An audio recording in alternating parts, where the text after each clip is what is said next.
Hi friends, எப்படி இருக்கீங்க எல்லோரும்? ஸோ கிறிஸ்மஸ் டெக்கரேஷன் சீரீஸ் வந்து ஸ்டார்ட் பண்ணியாச்சு. ஃபஸ்ட் எடுத்தோடனே பாப்பாவோட ரூம் தான் வந்து டெக்கரேட் பண்ணலாம் அப்படின்னு சொல்லிட்டு அதுக்கான ப்ரிப்ரேஷன் தான் பண்ணிகிட்டு இருந்தேன்.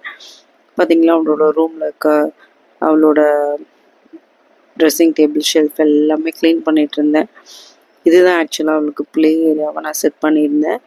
ஸோ அதெல்லாமே க்ளீன் பண்ணி ஃபங்க்ஷன்னு ஒன்று வந்தால் தான் நம்ம வந்து எவ்வளோ அழுக்கு நம்ம வீட்டில் இருக்குன்றதே அன்றைக்கி தான் தெரியும். ஏன்னா நம்ம அதுக்கு அப்போ தான் டீப் க்ளீனிங் வந்து பண்ணுவோம்.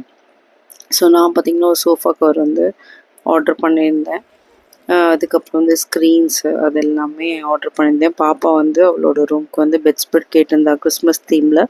ஸோ அதுவுமே நான் மீஷோவில் தான் ஆர்டர் பண்ணியிருந்தேன். அதோட லிங்க் வேணுன்னா சொல்லுங்கள், நான் டிஸ்கிரிப்ஷனில் ஆட் பண்ணுறேன். ரொம்ப ரீசனபிளான ப்ரைஸில் தான் இருந்தது. ரொம்ப அதோட அவுட்புட் வந்து சூப்பர்வாக இருந்தது.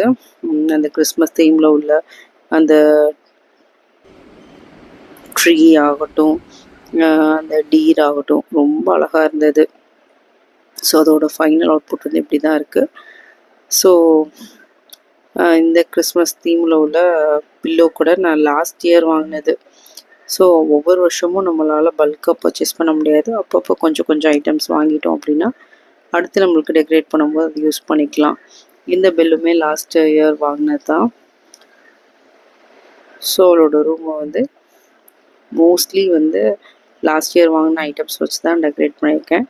குழந்தைங்களுக்கு எப்போயுமே ஒரு குட்டி மேக் ஓவர் கொடுக்கும்போது அவங்களும் ரொம்ப எக்ஸைட் ஆவாங்க, ரொம்ப ஹாப்பி ஆவாங்க. நீங்கள் எப்படி உங்களோட கிறிஸ்மஸை செலிப்ரேட் பண்ணீங்க, எப்படி டெக்கரேட் பண்ணுறீங்கன்றதை எனக்கு கமெண்ட்டில் ஷேர் பண்ணுங்கள். ஸோ இதுதான் ஃபைனல் அவுட்புட். எப்படி இருக்குன்றதை கமெண்ட் பண்ணுங்கள். Bye friends.